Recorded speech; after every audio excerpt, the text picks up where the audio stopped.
கோவிந்தா கோபாலா ஸ்ரீ வெங்கடேசனே துயிலெழுவாய்.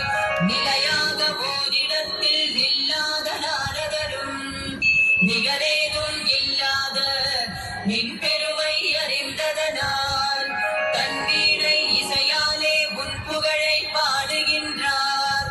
செவியார அதை கேட்க ஸ்ரீ வெங்கடேசனே துயிலெழுவாய். அடிவாதம் இருள் நீங்கி அதிகாலை விடுகின்றதே.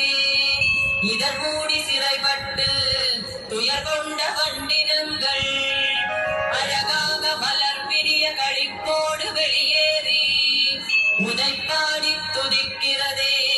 ஸ்ரீ வெங்கடேசனே துயிலெழு